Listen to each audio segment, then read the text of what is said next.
So, welcome everyone to Approaches to Building a School Team for Outdoor Education Initiatives. I welcome you here today. We're going to have a few guest speakers, but we really want to make today about an open discussion. So, I hope you do have questions in your mind that you'd like to bring forward. Please feel free to always jump in. I think we're going to start today by introducing Greg, who works at Standstill Elementary, and he's the garden Sunnyside. Sunnyside. And the Sunnyside Garden, Sunny Seed. Sunny Seed, yeah. Okay. Sunnyside Elementary in Stansted, and it's Sunny Seed Garden. So, Greg, you've been a garden coordinator there for a couple of years. Correct. And from what I remember from my visit, you make sure that the students get outside. The teachers kind of learn how to build the garden into their curriculum. That includes having, plants inside the classroom, the seedlings to go, and having the kids get their hands dirty in the dirt outside, and also including the community helping bring food to families in need. Do you mind just telling us a bit about your work? Because I just love this idea that there's a person who helps the teachers. It really feels like that's something that really helps. It's Um, huge. yeah, Yeah, it's huge. So, um, teachers are busy, so my role is basically to make everything as easy as possible and make the garden run seamlessly in the school. But just first, a bit about our garden. So it's a pretty big garden. It's an educational slash community garden. We have 20 raised beds, over 50 blue recycling totes that we use to grow in. We have a 4-season growing dome. We have 7 beds that are low rent for the community members. We have a small fruit orchard. And with all that, we grew over 600 kilograms of food last year and donated 150 kilograms of that. Uh, at the school, it gets used mostly fresh. Students eat it right from the garden. We call it recess vegetables. They love to go out there and pick it. We explored the idea of having a salad bar, and we put that on the back burner because we found that the students much prefer going and picking their own and eating it right on site versus having a salad bar type of thing. So yeah, so that's a bit about the garden in brief. My role is the garden coordinator, so basically running the garden, and that's primarily planning and coordinating all garden activities. So there's a litany of things I do, and I'll run through some of those, but it's basically what I said at the top is just to get students in the garden, get the community members in the garden while also taking that burden off the teachers. My position is unique and I feel very lucky, but it's not, you know, a school position. Like our school board doesn't fund this position. So it's all grant and private donation funded. So my duties each spring, we do spring planting workshops. So the students plant, 95% of the garden. So we'll do those indoors seeding workshops and outdoor seeding workshops. And then in the fall, we do harvest and cooking workshops. So I'm running behind the scenes, coordinating that with all the teachers, getting the dates set, and making sure everything's ready. Seeds are ordered. There's a plan for what we're going to plant, where, when, throughout the year. So that's all organized. On the community side, I organize a lot. We work with a bunch of different community organizations. So we love to have those partners in the garden and helping us in the garden. We have the town's day camp for the summer there. We have community organizations that aid the youth. We have cooking and canning workshops and fermentation workshops that we put on. One thing that's really cool that we found with our garden is that there's like a school entry program, kind of easing students in that are in K4 before they come in. So they show up to school like a week early just to get acclimated to the school. And we have them in the garden for an hour, and they get to walk around and try things. And we found that it's kind of a beneficial side effect is that they're really excited to come to the school then after um, touring around the garden, eating various things. Something we're doing tomorrow is something we've done for 3 years now. We plant the town's hanging flower baskets, giant hanging flower baskets that hang around all over the city in their parks and at their different facilities. So they use our greenhouse to let those flourish while it's still cold outside before they can put it out. I coordinate all the community, like volunteers and garden blitzes, write grants, carry out the grants because there's always, with funding associated, you usually have a project that you have to carry out. This year, we're doing a young entrepreneurs project, so they're going to grow like 150 potted plants and sell them at a plant sale. We have a focus on working with students with higher needs, so I'll often take a few kids out that are having tough days and into the garden for a break from class. Um, yeah, and that in a nutshell is what I do. I don't know if there's any questions for me. I'm just curious how the teachers work with you. Like, do they see this as an after school recess or do they try and connect it to their curriculum? Yeah, so part it's it's mostly throughout the school day, and like I said, we're focusing on, well, we've mandated that our focus is on allowing students into the garden at recesses mainly when they're there, and then working with students that need a break from the classroom because they maybe have too much energy, or they're just, they they're not focused on learning at the time. So I'll take them out there as well. uh, Curriculum, we're slowly integrating that in. There's a lot of resources that are out there, we just haven't. We're This is our fourth season, so we expanded really quickly and we got all these things, and now we're settling in. So we'll build that into the curriculum because it's a great resource for math. We're already doing some of it, but yeah, just get it more integrated. Yeah, it definitely has an effect on the kids' relationship to food. Like, I know that you're working with your Huge. local SUS partner, and like, she's trying to, and they have a beautiful outdoor kitchen. So, they're Hmm. trying to teach kids, the recipes to bring them home and have impact on families, bring the families back into the see the garden. So, piquing kids' interest because, I find kids always love it when they know where it comes from. They just value it more, it seems. It's enormous. It Parents are amazed. I mean, they're like, the teachers will send home a photo, or just shoot the parents a text with a photo of their kid eating spinach or peas or carrots, and the parents are just like, my kids won't eat any of that. What is going on at school, But when they get to grow it and pick it fresh from the garden, it's something else. So They're a bunch of yeah, little it's bunny really rabbits. cool. Yeah, it's fun. That's why we call them recess veggies, because they just love it. I mean, they flock to the garden, when it's open at recess, or they see me in the halls and it's, hey, when are the peas going to be ready? And it's like January. I'm like, hey, easy now. Yeah, I know that one of the inspirations was I think one of the teachers went to Knowlton and there's a Correct. garden there with garden beds. And so she kind of brought the thinking back to the CLC school. And then you formed a garden committee. So you have like the teachers, the principal, yourself, and the CDA all sitting together trying to organize this because it is a team effort. And I feel like that's one of the things we always talk about is like, why is my garden neglected? Why is no one out there? And so I feel like the role that was created, and I know it's a lot to have to write grants to pay yourself, which is a lot, but it's still, it seems like the necessary piece that's often missing.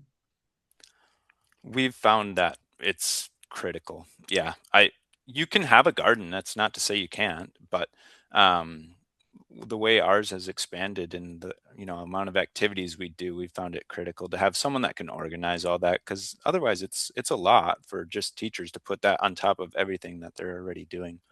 But yeah, the garden committee is also very important. We have a person that's really plugged into all the grants that are coming out. She has a whole calendar full of them.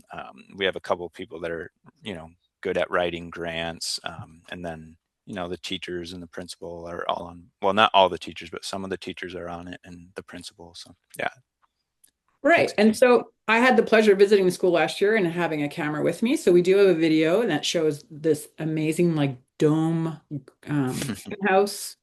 I guess you're using that in the winter as well. Correct.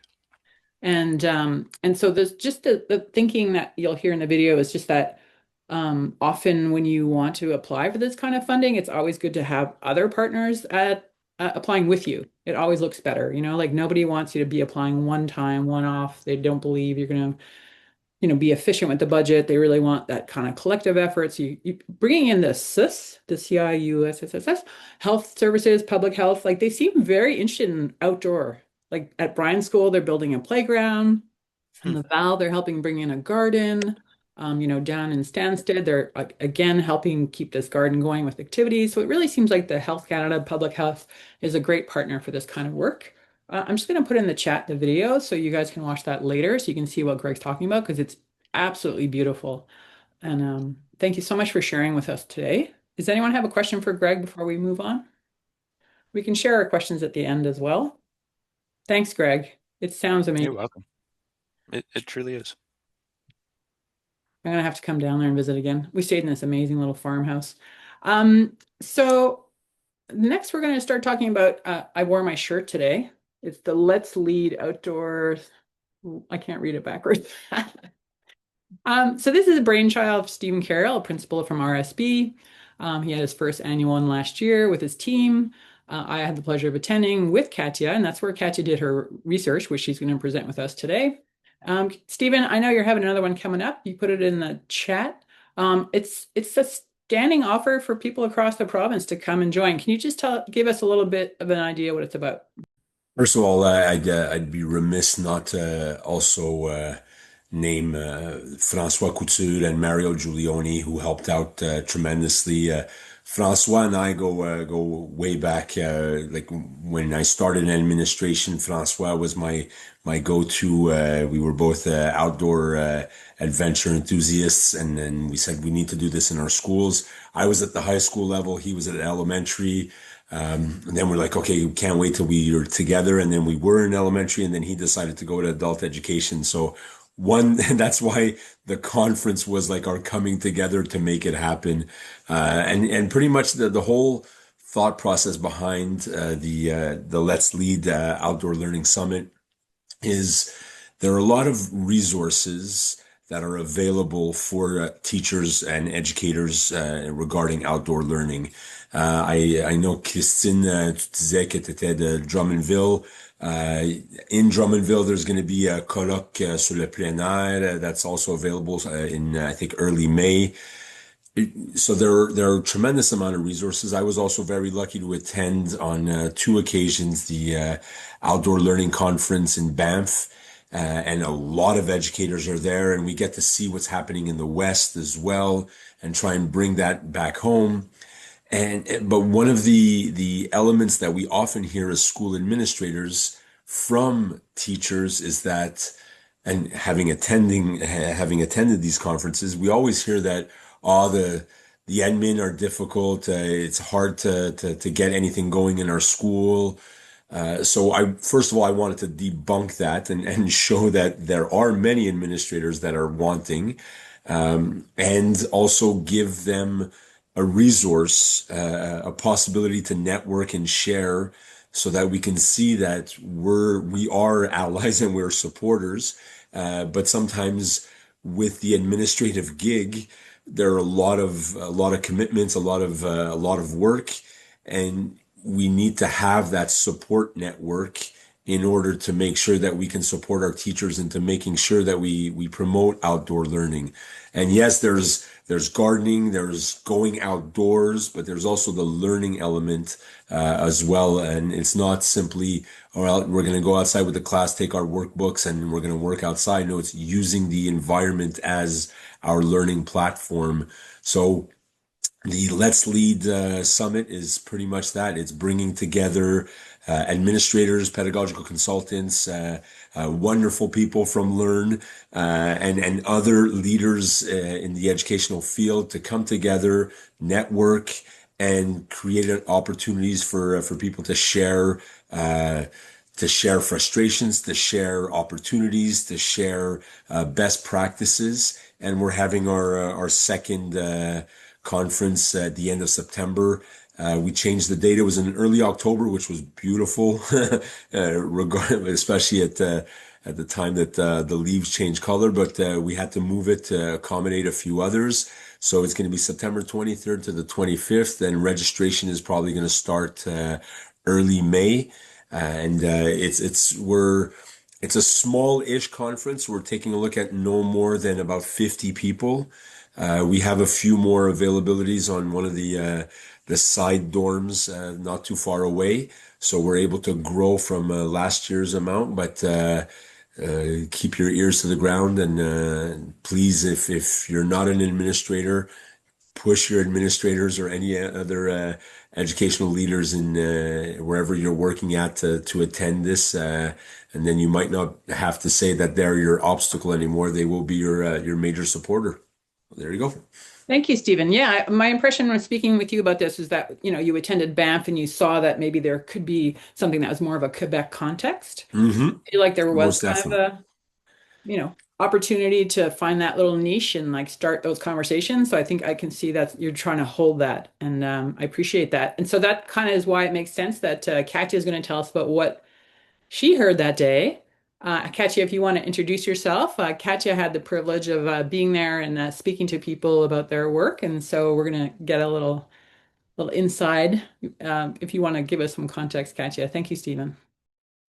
Yeah, sure. I'm just gonna go ahead and share my screen so I don't start talking and forget to let you guys see what I'm actually talking about. Bear with me for a second. So can you guys all see my Yeah. PowerPoint slide in Yes. front of you? Amazing. All right. Um, yeah, so as Danielle said, my name is Kathy Teague. I'm a master's student and a graduate researcher at Concordia in their Department of Education. And I also work as a workshop facilitator, an environmental educator, and an outdoor learning program consultant. But today I'm presenting some preliminary findings from my master's thesis research. So, three things to take away from the title you see in front of you. For this research, I conducted focus groups with public school principals in Quebec to understand their experiences and their understandings of outdoor learning leadership. So, what I have planned for us this afternoon is basically to kind of explain like what brought me to this topic and where it falls within existing research on school-based outdoor learning without getting too technical at all. I'll also provide kind of a quick overview of the context in which the study took place, which was at the Let's Lead conference, and also who was at the table for these conversations. And then I have some prompts that I pulled directly from the conversations that happened at that conference that I hope we can kind of use to start reflecting on how the findings from my research might inform your own work and the dynamics of your school team when it comes to outdoor learning. Um, and then we can have more time to chat and ask questions afterwards. Um, sorry, yeah, that. So basically, I set out with two research questions. I wanted to know how do principals, or at least the principals I spoke with, perceive and experience their role in shaping outdoor learning opportunities, both at their school and within the broader education ecosystem, and how do they or would they navigate within their school and that broader education ecosystem to create more opportunities for outdoor learning. So essentially, what do principals see as their role in making outdoor learning happen in schools? And based on their understanding of that role, how might they go about doing that? So what brought me to these questions, at least in part, was the very sophisticated theoretical idea that principals are like beavers. Um, and what do I mean by this? Quick ecology refresher course.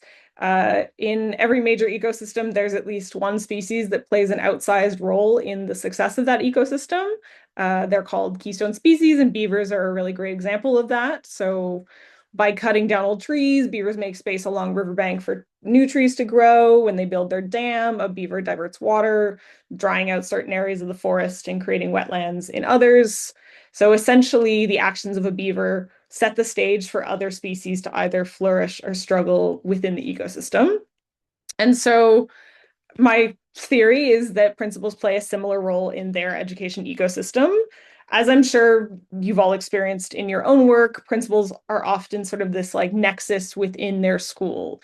They oversee a team of teachers who are overseeing classrooms of students, but they're also this sort of point with the broader education ecosystem where they serve as a voice for their school and a point of connection with the school board, government, various members of the community. And so, as this keystone species in their ecosystem, a principal's attitude sets the tone, and their actions create an environment in which some ideas are supported and others are stifled. And this may be something that you've experienced in your own work, but it's also something that's expressed by teachers in research on school-based outdoor learning.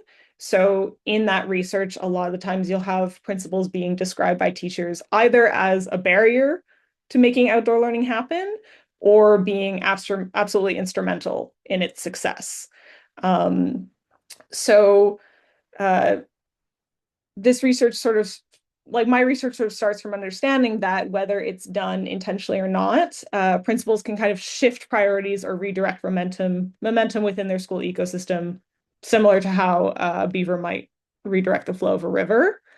But the question is, do principals see it this way? What do they see as their role, their influence, and their responsibility when it comes to creating opportunities for outdoor learning in schools?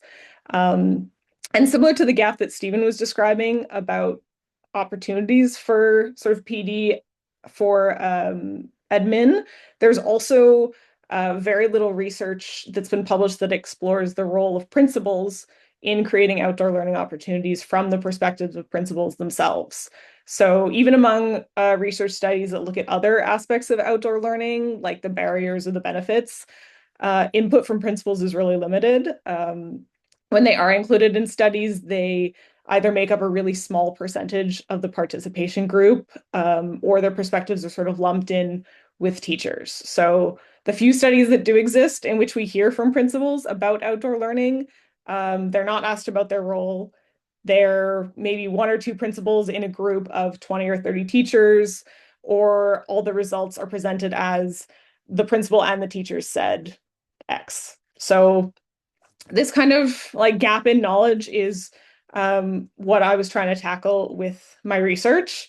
And before I get into any of the specifics and the results, I do think it's important to sort of just clarify what I mean by outdoor learning. Because in research and in practice, when we talk about sort of any kind of learning experience outside the physical classroom, the two most common terms are outdoor learning and outdoor education. And some people use them interchangeably, but for others, the term outdoor education is pretty inextricable from sort of traditional outdoor education programs, which tend to focus on personal growth and environmental stewardship that can be fostered through outdoor adventure activities like canoeing and camping. Um, and so this is very much the case in Canada, where even though outdoor education is embedded in curricula across the country, the activities and the learning objectives tend to look much more like this than like this. And since my intention was to explore how curricular subjects can be taught outdoors, I wanted to avoid using a term that in a Quebec context might bring to mind like a very different type of outdoor learning experience. So in my research, I use the term outdoor learning, and I mean this to encompass really any kind of curricular learning that takes place outdoors, either in a natural setting or in other green spaces like a schoolyard or a public park. Um, so these are the kinds of experiences I wanted to ask principals about in my study. And if we just remind ourselves of my research questions, how did I actually go about trying to answer them? So fortunately for me, the Let's Lead Outdoor Learning Leadership Summit provided a unique context in which to both recruit participants and collect data. So Stephen explained the gist of it, but essentially, it was a multi-day conference organized by and for principals, hosted at a nature reserve in Quebec, and focused on the challenge of promoting outdoor learning in schools. So for me, I mean, like how often do you get six principals freed up at the same time, already coming together to talk about the subject of your research? But I think for the principals themselves, this conference, provided a unique opportunity where they were able to step away from the daily distractions and demands of their job with the specific intention of reflecting and sharing and learning from each other about outdoor learning leadership. And in a really nice location too. So during the conference, I conducted two focus groups. They were each about 75 to 90 minutes. Each focus group had three participants, and I know this looks like a lot of information, but just to give you a quick sense of who was in those conversations, pretty even distribution of men and women. Most of the participants were over 50, so folks a bit later in their career. There is representation from both elementary and high schools, and I was able to split the groups in a way so that there was someone from an urban, suburban, and rural school in each of them. There was also an even distribution in terms of how long principals had been at their current school, and then also how long they had been working as an administrator in general.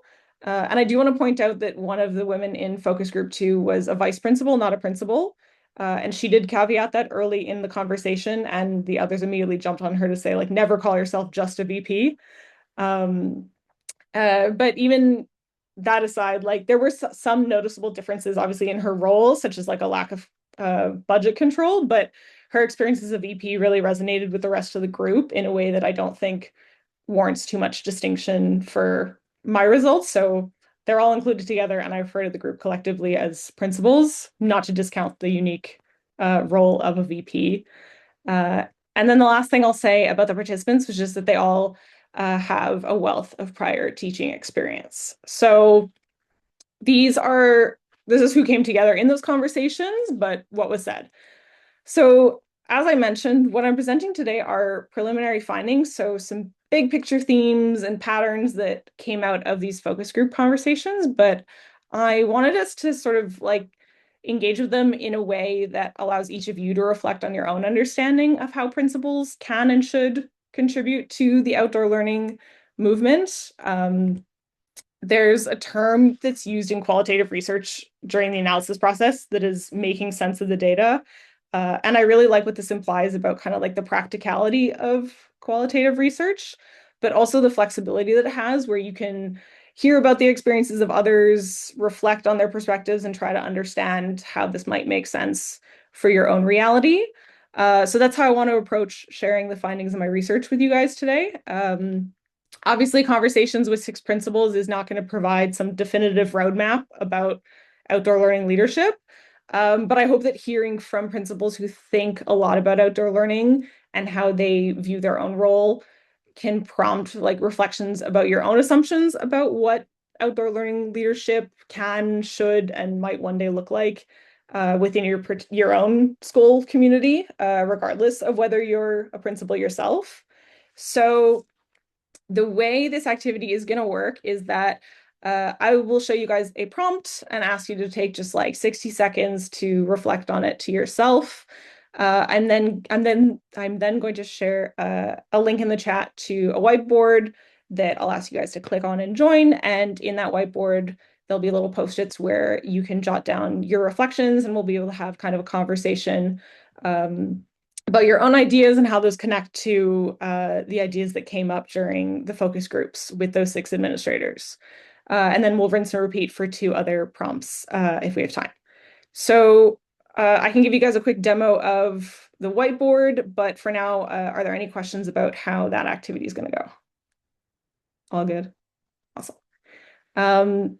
So before we get to the whiteboard, I'll just clarify that like the prompts I'm going to be sharing with you guys are essentially snippets of direct quotes from the principals who participated in my focus groups. So each quote is something that they expressed about their role as outdoor learning leaders. But I also chose them because they sort of symbolize these broader patterns that spanned across both focus group conversations. So when I show them to you, what I want each of you guys to do is sort of reflect on how these quotes line up with your own understanding of the role that principals should play in creating outdoor learning opportunities at your school. So if you're a principal, you'll essentially be doing what I ask my participants to do and to sort of introspect on your own ideas about your job. But if you're not a principal, I want you to kind of put yourself in the shoes of a principal and think about what you would expect from yourself in that role. I think, if you're a teacher, obviously there's always something more you might want your leader, like the leader of a team, to do. And, you're never going to say no to something making your life easier.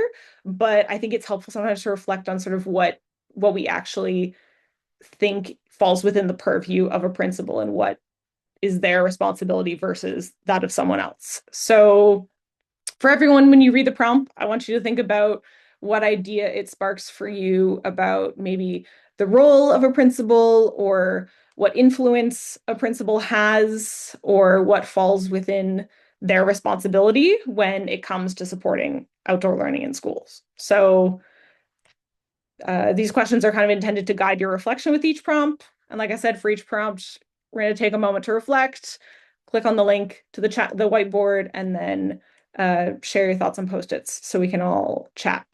Um, anyone have any questions for that?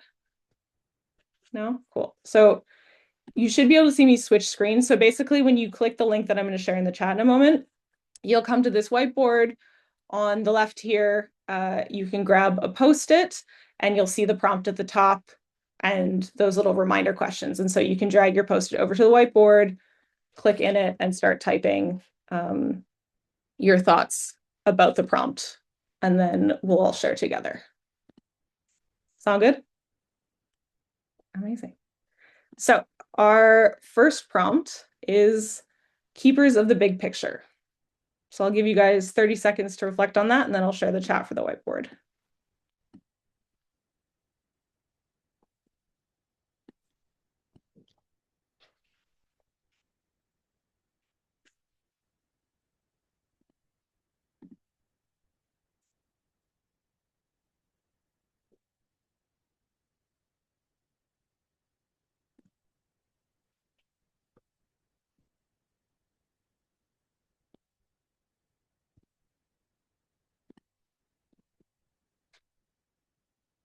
All right, so there's now a link in the chat. Feel free to click it and head over to the whiteboard.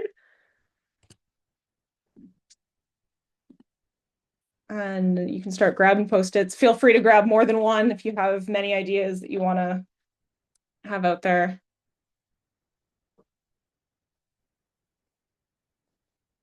Looks like people are battling it out for the first Post-its.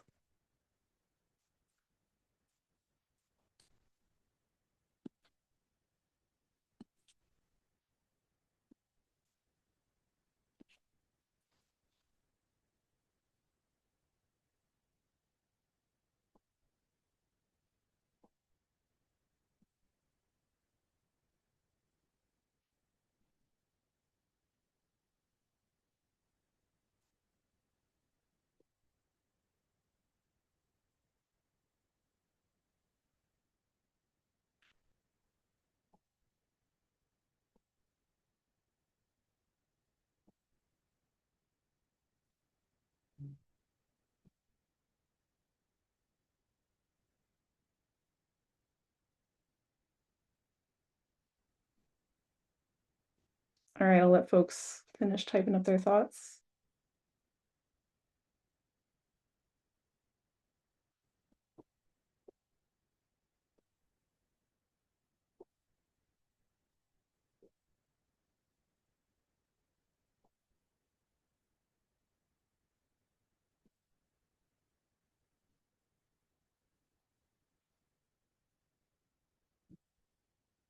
All right. So feel free to keep typing, but essentially a lot of what I'm seeing in the chat is, or in the whiteboard, vision leaders providing guidelines, establishing school success plan, planning upcoming PD, overseeing learning objectives, setting the tone for teachers. Someone needs to be doing the formative assessment of the project. There needs to be a vision. Does someone who put a post about vision want to elaborate on what they mean by that?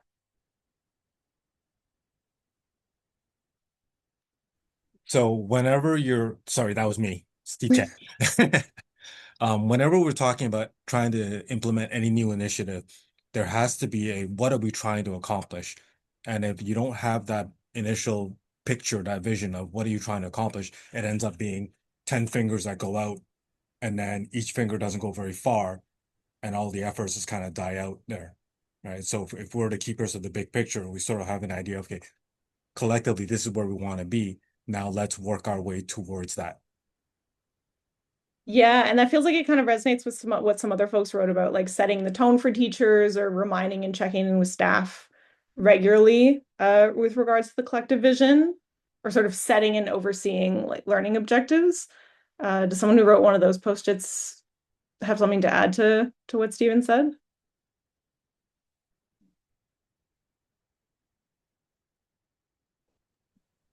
I don't mind jumping in from one Stephen to another. I think it's exactly that. Like you have to know where you're going, the why of what you're doing, and making sure that as a school leader you support the process. I think I saw someone else, especially for like planning of PD, making sure the resources, the financial resources are there. You're the facilitator behind the projects. For sure, yeah. And it's interesting, some like already some of the other points that come up with my other prompts, like this idea of like keeping the resource available are there. But I think what drew me to why I wanted to put this first prompt of keepers of the big picture is there was sort of this idea came up in the focus groups that um, you know, outdoor learning is not like inherently part of a school's day-to-day functioning. It's not mandated, it's not necessary. It's very much a choice, and it's one that's often kind of tied to larger values about what learning can and should look like, what experiences are valuable to students. And so even though in practice outdoor learning is going to be these like on the ground activities, it also has to become part of the school's broader vision about like what kind of school it wants to be and what kinds of um, big projects it wants to take on.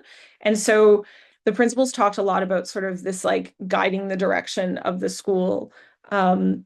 But I really liked the way it was talked about was not as this like leading the way in a dictatorial way. It was very much like there's a collective decision by the school community that this is something that's important and we want to move towards. And so the principal then comes in to just make sure everyone stays on track. So that sort of came up in some of these post-its. But another piece to that that came up in the focus groups that I found quite interesting was that this idea of keeping everyone on track with the long-term goals works both in opposition and in conjunction with sort of the daily grind of the school, the putting out the fires, the just the daily functionings of a school that can be sort of a distraction for both teachers and principals away from those long-term goals. And so the principals sort of express that their job is to find that balance between making sure that we keep chipping away at a bigger project like outdoor learning, but also making sure that the teaching team feels heard and responded to in those daily issues so that they have that trust in you and there's that stability and foundation in the school to work on bigger projects that require the whole team to kind of come together. Someone in the group expressed it as sort of like balancing the forest and the trees, and I thought that was a pretty apt metaphor. But it also, in addition to the principal's role being to sort of be the reminder for teachers about, like what are the bigger goals we're trying to accomplish here. There was also a piece of their job is to make sure they're also making time for themselves to invest in that goal, whether it's, applying for grants or going out and attending conferences to learn more, like that it's part of their job is to make sure that they're not getting too bogged down in the day-to-day grind and that they're making time to invest in something that they think is important for their school. And that was also like another quote that came up that I quite liked was this idea of like being the reminder button for everyone on their team of just like keep talking about it, keep bringing it up.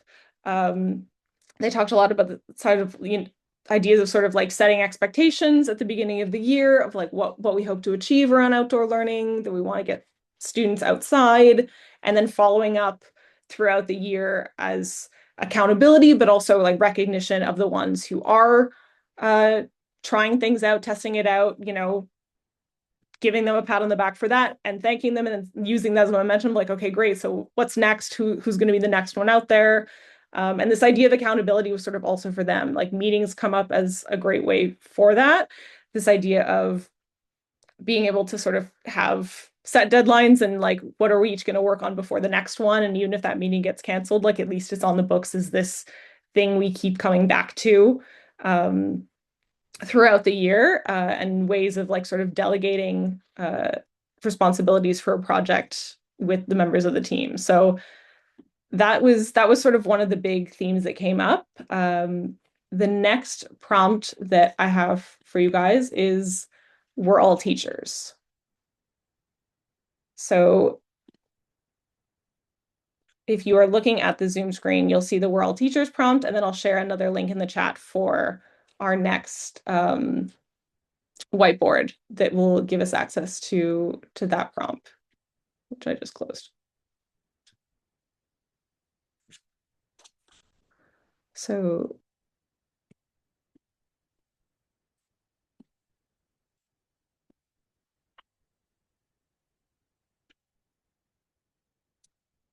there's now a new link in the chat to another whiteboard.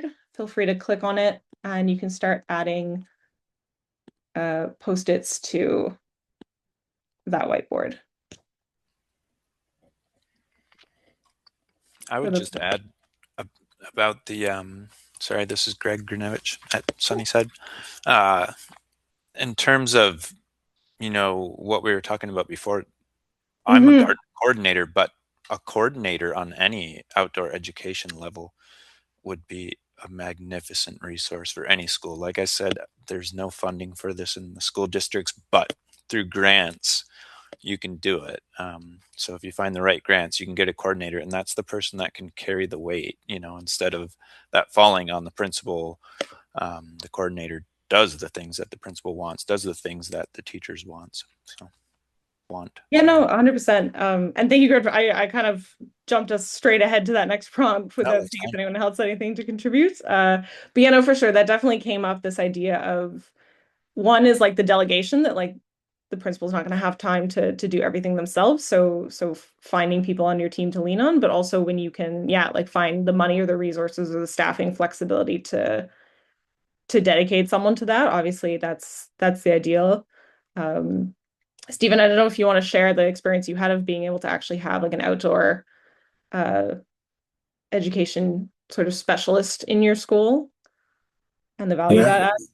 yeah, I can easily share that. Obviously, we have the luxury sometimes of holding the purse strings in our school, and I think it coincides with what I was about to write on the post. We're the lead teacher of our school. And if we feel that outdoor learning is and we know the science is there to support us, if we know outdoor learning is going to be beneficial for our students, we have to be able to lead that process. And I think what's important is you you create those opportunities within your school. I was able to have an opportunity where there was a teacher who was going to leave the teaching profession, and I was able to save her because she really wanted to go into outdoor learning. So I created a position by ways of creative staffing and Missouri monies to keep her on board, and she became our outdoor educator or outdoor learning facilitator, where she brought the teachers outside. Well, she brought the students with the teacher, the classroom teacher first. She provided the lesson and the lesson planning, and she actually taught the first few lessons. And then she partnered up with those classroom teachers to support them while they were teaching, and then she let them organize things on their own afterwards. And I think sometimes it's that little nudge that a lot of teachers need or want to get their classes outdoors, because there's always that the element of trepidation or fear that once you get rid of the walls, that the kids are going to run rampant all over the place. And it's the complete opposite. They stay closer, but it's the simple outdoor classroom management tips and tricks that can help. And sometimes having a qualified or a veteran teacher, an experienced teacher to help with that process helps with the transition of bringing the teachers outside. So I was able to do that in my school, and I was so thankful for that. Yeah, thank you for sharing, Stephen.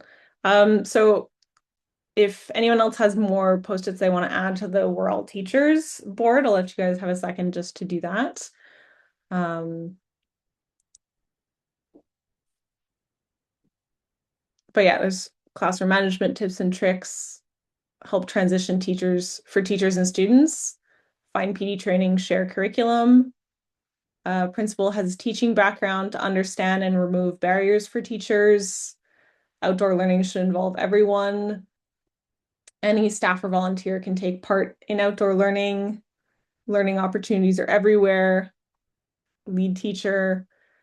There's so much more knowledge out there that no one person has all the information, and we all learn and lead at the same time.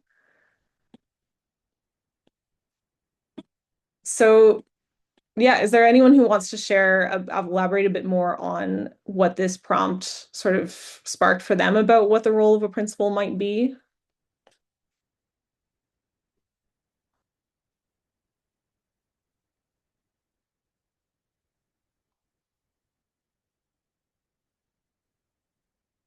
No, no worries.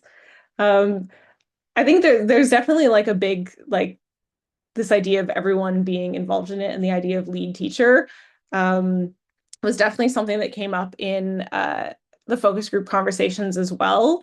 Like we saw earlier when I presented sort of that slide on who was involved in these conversations, 4 out of the 6 principals had 20 plus years of teaching experience.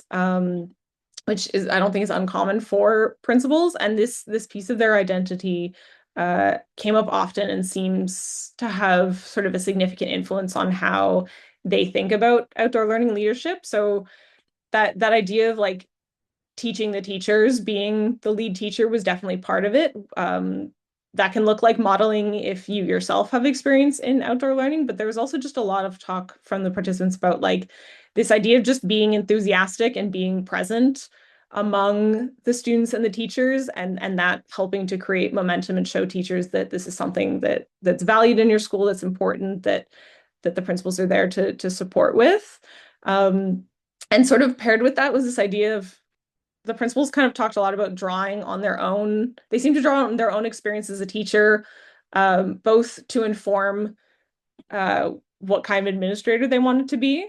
You know, they would talk about, you know, when I was a teacher, like I hate, you know, you hated having that administrator who was always in their office, and that they didn't want to be that kind of principal. But there was also a lot of sort of drawing on their experience as a teacher to empathize with their current teaching team on sort of understanding like the struggles and the concerns and the fears that they might have about outdoor learning, whether it's that sort of lack of structure piece that Stephen talked about, or curriculum demands, having limited time.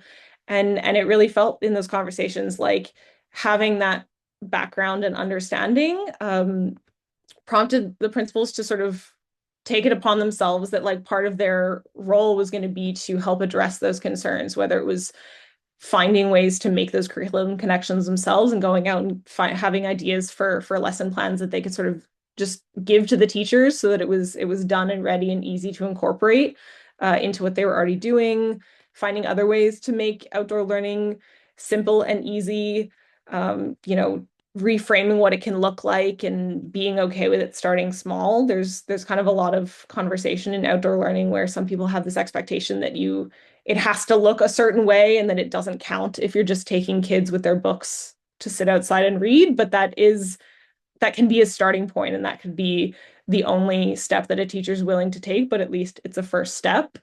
And that's kind of the third point that came up under this category of we're all teachers was um, like understanding that everyone's coming from a different perspective. And actually, I had a thought. Well, I'll follow it up with my next prompt for that one.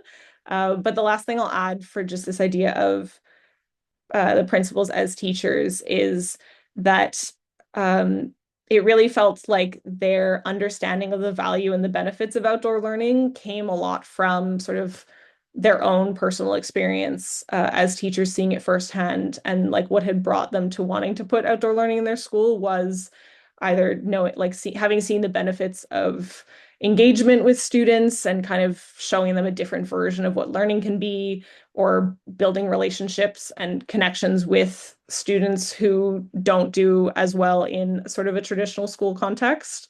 Um, and so I think it's interesting to think of that, to have that sort of connection when we talk about like if teachers feel this sort of like resistance from their principal or disconnect or feeling like they're not on board, that there's this bridge that can be made in remembering that the principals themselves were teachers and have that understanding of their experience to draw on.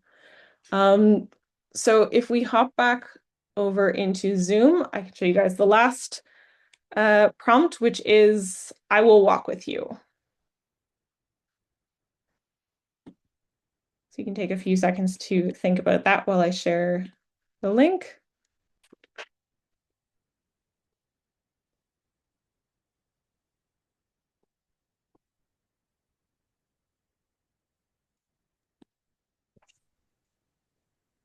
All right, so links in the chat, feel free to add some post-its. And I'm kind of going ahead to because I'm mindful of the time, but did anyone have anything else they want to add about that we are teachers as we're typing out our other post-its?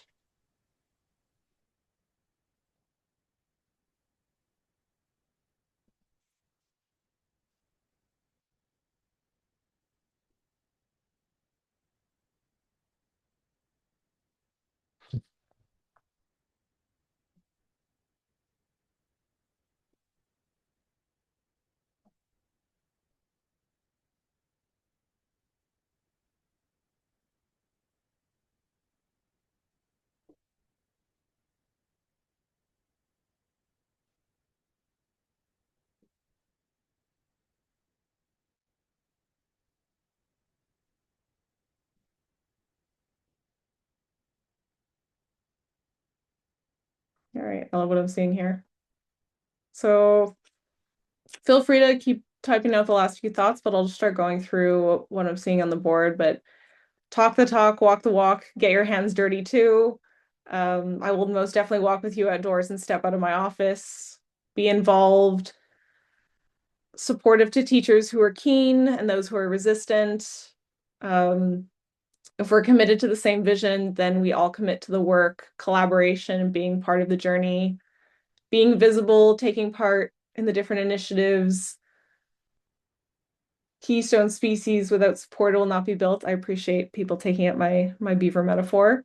Um, I'm curious, the person who wrote supportive to teachers who are keen and those who are resistant, do you want to elaborate on what you mean by that?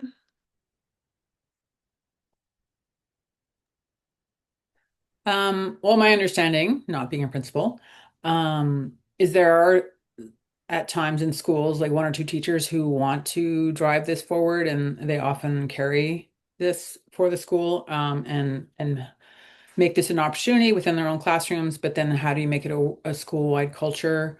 There are other teachers who obviously don't want to be outside in winter, and all those reasons. They're not outdoor enthusiasts. They appreciate it, but they don't necessarily buy into it. So principals appeal to both ends of it. Teachers who are keen, teachers who are resistant.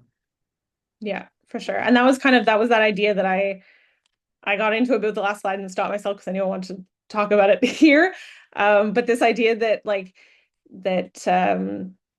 part of the role that the principals expressed in the focus group for what their job was to do is this like being you're pushing for outdoor learning, but you're also mindful and respectful of the fact that people have different comfort limits and finding ways to work within those limits. So that example I gave of like just taking your book out, like students' books outside to read, like if that's all a teacher wants to do, it's better than nothing and it creates momentum and sort of all like being there to sort of push and remind the teachers who are less keen, like we want to try to get outdoors, like come to me with an idea that feels right for you. And when they come to you with that idea, like talking it through, sounds great. Do we want to push it a bit further? But if they don't, just cool, we're going with that. And there was a lot of that came up in the conversations with this idea was like working with everyone on the team at different levels because any momentum is momentum.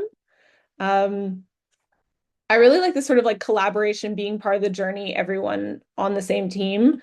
Um, what was interesting though, another thing that came up in these conversations was this idea that like as motivated as a principal can be about outdoor learning, at the end of the day, they can't be the ones to actually do the teaching. It has to be the teacher. And so it then falls on the principal to just be the supporting role in any and all ways they can. So the I will walk with you, I was talking about quite literally like providing a physical person as a resource to provide a sense of security and comfort for the teachers to feel able to safely go outside the four walls. But it was also just this idea of providing whatever resources teachers need, be it time or money, to to, like you were saying, Danielle, the ones who are to more engaged, of getting them able to sort of do what they do best and provide that as an example, but then also providing that extra staffing support for the teachers who are maybe not as comfortable, but might be willing to do it if they had the extra support. Does someone have anything else they want to add on sort of that idea of like everyone being part of the journey, and how that, where you see the principal fitting into that part? I loved your well your quote, Katya, when you were saying that the teacher has to be the one that teaches, and I think that's like we as administrators, especially if you've been in for a long time, yes, we're always teachers, but we've lost that direct connection to the classroom, and there's no greater connection than the student to the teacher. And I think we just have to make sure that we make that an even deeper connection, and allow for them to shine. So really connected to what you said there before.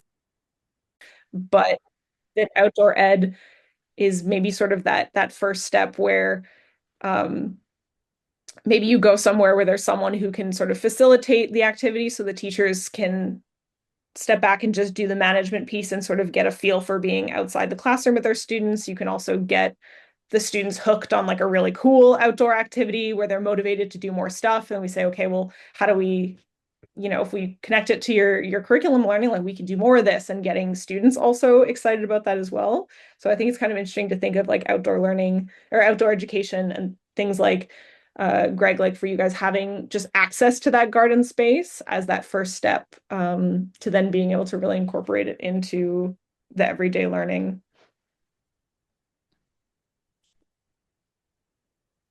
I'm just curious, Stephen, what stage you're at in your building. I'm not sure. Are you starting out now, just exploring? Um, so being only my second year in this building, last year we went the garden route. So Greg, I would like to reach out to you and get a visit of your facilities, because I don't know if you can tell behind me. This is what's in every classroom in my building. So we start with seedlings and then go up from there. So last summer it was creation of one garden bed outside, and this summer is going to be 5 garden beds outside, and I want to grow up from there.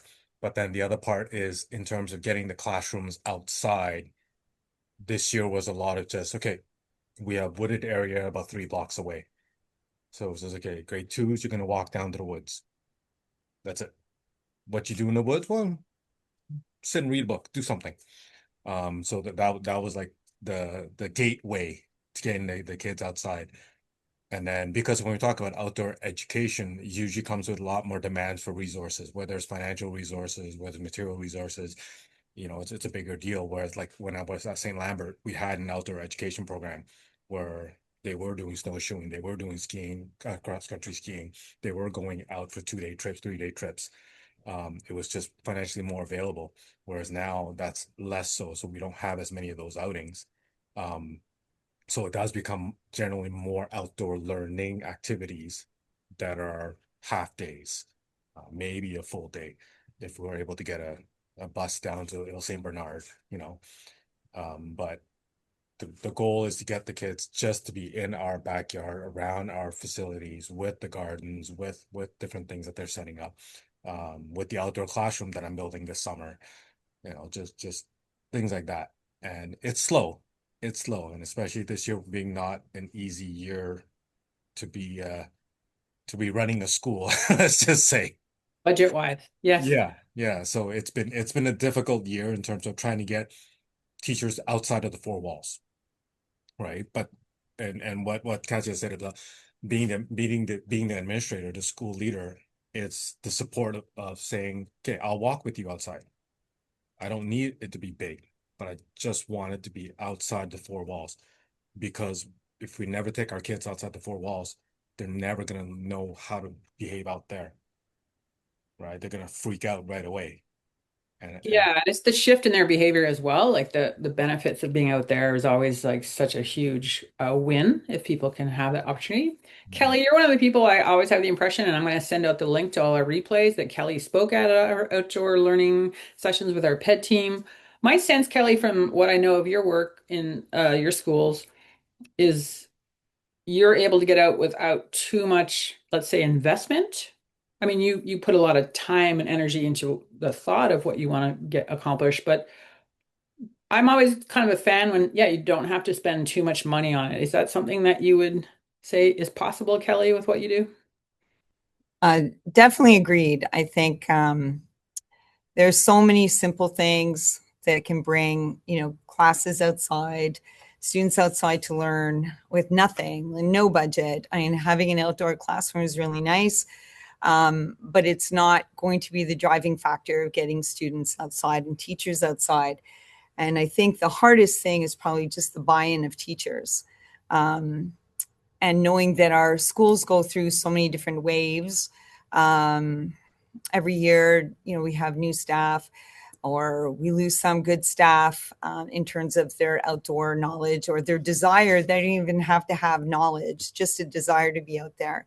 So I find that's a really big hurdle, but it's really wonderful actually to have administrators such as yourselves being so keen to encourage that, because I think that certainly over the years, I've had opportunities to have different administrators, and when there were times that we had an administrator that really promoted outdoor learning and walked alongside of, the teachers, participated in different staff team building activities, that's when the buy-in really happened and sort of stuck. So, maybe that can help you at your school there, Stephen, getting things going. But it really isn't about the budget at all. There's so many simple things that one can do. Yeah. Kelly's pretty hardcore. I heard stories of her Boy. principal wondering why you're going out with your students at minus 25 weather, but you're like, the kids want to do it. Kids want every Monday, kids walk into the class with their boots on. So we're going out, right? We're going out, right? So yeah, so you maintain just a routine, right? And I'm very fortunate I get to go and work with other, other teachers as well. So, it's a lot of fun. It's a lot of fun. And Kelly, what? I've Sorry. had the opportunity of working at our school's outdoor center when it was up and running. So that was a really great sort of seller of the outdoors. But since that kind of fell apart due to no funding, as most things do, then back in the classroom still waving the outdoor flag. Kelly, what grade are you? I teach grade 5, 6, Okay, but cool. I've taught high school as well when I was at the outdoor center. And so just looking at bridging the curriculum map to, to the curriculum all the time. That's something I love to do. So do you find there are resources on the provincial level for teachers to plug into how to connect all this outdoor learning to the deliverables of QEP the way you always want to like kind of teach to that? Teachers kind of get worried it's going to take away from it. Like, I'm just curious if teachers are working in isolation, developing lesson plans, or do you feel like there is resources being shared in platforms that you access, or it's books maybe?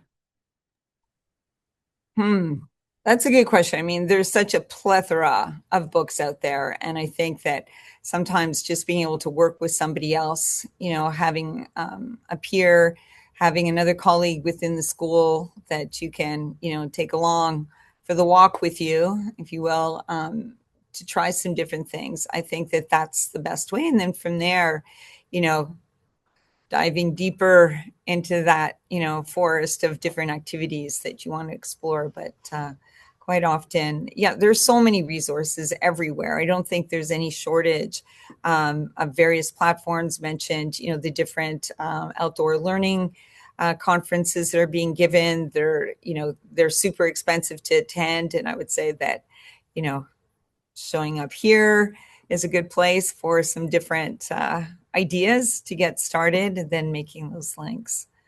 And just the advantage of the elementary level as well, doing the cross-curricular is one of the things I understood from you in the past. Certainly, I think the hardest thing is once kids hit grade 3, 4, 5, 6, that's where teachers really have a hard time at justifying their time outdoors. Whereas we can easily say pre-K, K, grade 1, grade 2, we can get out and frolic, and, we're not too worried about, how that translates into a mark, on a report card. But as we get higher up, there's a real reluctance of teachers to get out there with students. There's a real big fear that if students aren't, sitting behind a desk and pushing a paper, that they're not learning. But as we know through, so much of the information research that's out there, there's so many ways of learning just by stepping outside, even for like 10 minutes, 15 minutes, that we can do different things. So we try.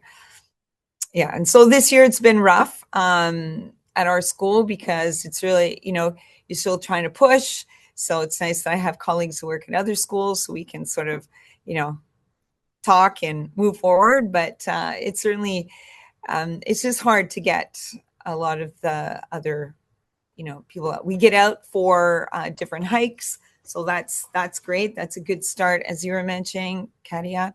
But it goes deeper than that, I like to think. And yeah, we just, more forums like this is great.